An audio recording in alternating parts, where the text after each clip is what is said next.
第六題咧就係關於一個百分數嘅問題啦。咁我哋咧就見到咧，而家有一個啟剛咧呢個人啦，咁佢就話咧每本書咧都係以102蚊咧就賣出去嘅。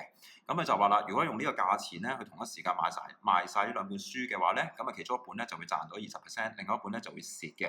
咁啊首先 A part 咧佢就問你啦，咁究竟咧賺20%嗰本書個成本係幾多咧，先可以做到賣102蚊係賺到20%咧？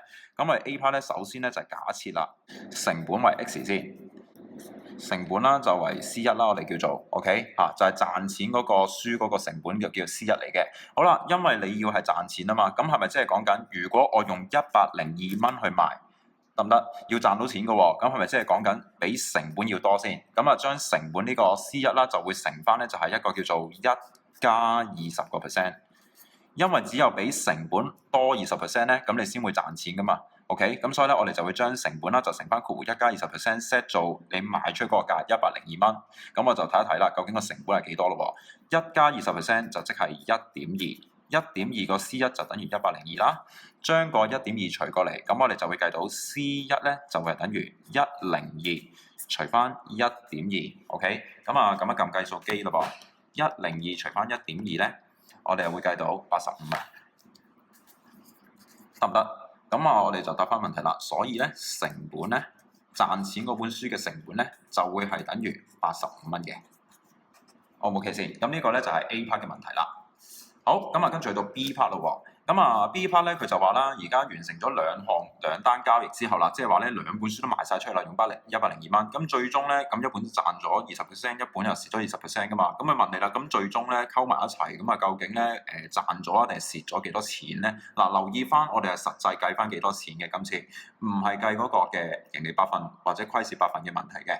咁啊所以咧我哋就睇一睇啦。如果係咁嘅時候，不如咁啦，我哋都要計埋咧，就話另外蝕咗嗰本書嗰個成本係幾多咧？就導致到我哋用102蚊賣嘅時候會蝕咗20%咧。咁我哋就假設咯喎，我哋假設啦就係 C2呢個數字就係蝕錢嗰本書嘅成本先，得唔得？咁所以我哋就寫翻低啦，就係設 C2咧為，咁我哋咧又假設咧就係 C2為呢一個虧蝕20%嗰本書嘅成本嚟嘅。O 唔 OK？好啦，咁啊跟住又列翻條式啦，再一次。咁我哋要明白到就話，如果用102蚊得唔得？呢個價錢去賣呢本書要蝕20% 嘅，係咪即係講緊要等於翻你嗰個成本 C2 就要比成本低先？比成本低嘅話，咁你如果呢個價錢呢個售價比成本低嘅時候賣出去，咁啊自不然會蝕錢啦，係咪？咁啊即係講緊102蚊呢個售價就要等於成本乘翻括弧1減20%。OK。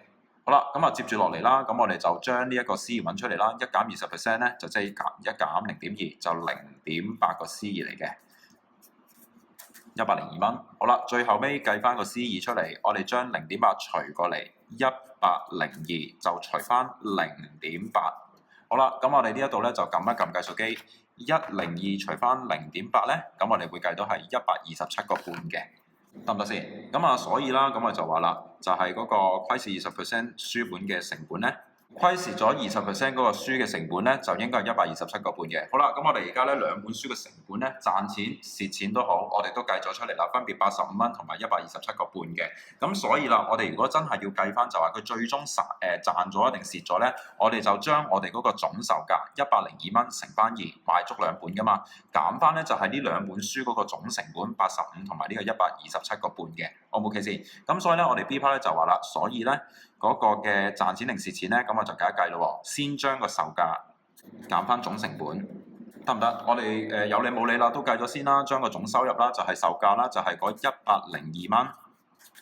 好啦，然後就再乘翻個2，兩本書賣出去都係呢個價噶嘛。減翻咧就係我哋而家咧成本就係85蚊一本，一本咧就係127個半嘅。